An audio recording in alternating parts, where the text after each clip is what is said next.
Hello, I am Professor Edward Peck, Chair of the Office for Students. This is my update on the discussions at our latest board planning and development event and our full meeting held on the 14th and 15th of July. The papers which we are able to publish are available on our website now.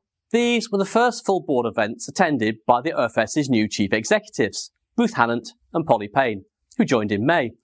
Ruth and Polly shared their early reflections on the opportunities and challenges facing the OfS, including the significant program of work planned for the coming months.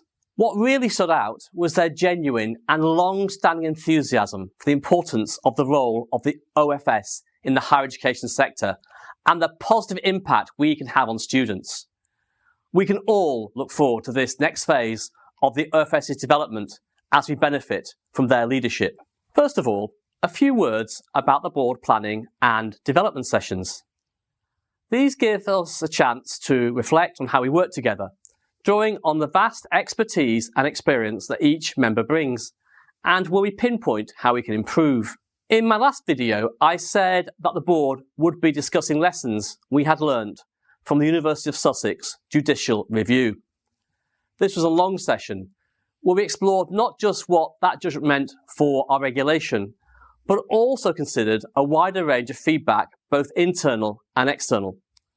It was a thorough and constructive debate, with the executive reflecting openly on where we are and members engaging seriously with the issues. I cannot do the conversation justice in just a few words.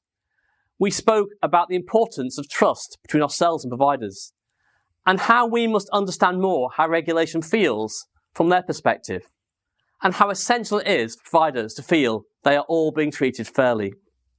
At the same time, we recommitted to acting in a confident and robust manner where we see issues that have to be addressed.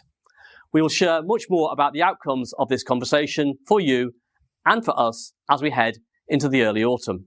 At the board meeting itself, we discussed several papers across a range of topics. A major part of our full meeting focused on the next stage of development of a revised integrated quality system, including proposals for the Teaching Excellence Framework. We considered preparations for a second stage consultation, building on the work already undertaken and the comments we have received to date. The Student Interest Board and the provider panel had examined these proposals shortly before the board, providing valuable perspectives that influence the board's deliberations, in particular concerning the implications for providers of receiving a bronze rating. We are aiming to publish the Stage 2 consultation in September, and the board will continue to be involved through the different stages of consultation. Also on the agenda were potential changes to our approach to the regulation and funding of access and participation. As we've been sharing already, one focus of our reforms will be on our plans to support regional collaboration, recognising the central role local and regional partnerships can play in delivering positive outcomes.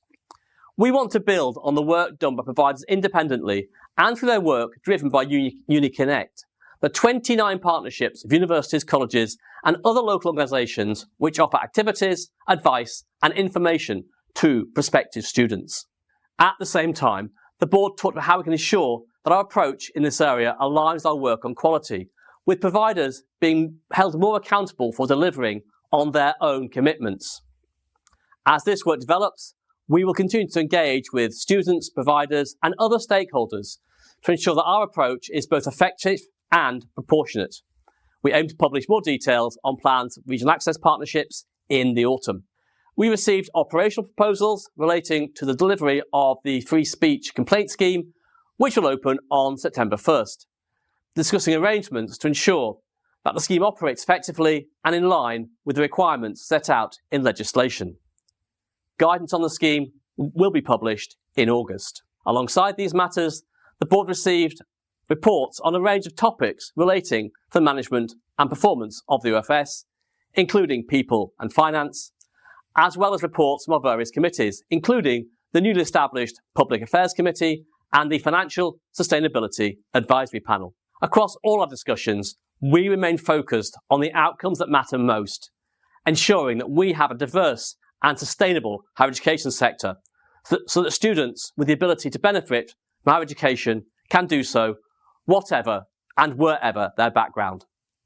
That focus continues to underpin the board's work and our responsibilities as England's higher education regulator. Thank you for listening, and I hope you can take some time to refresh and recharge over the summer. If you have any questions or comments, please contact me direct at edward.peck@officestudents.org.uk.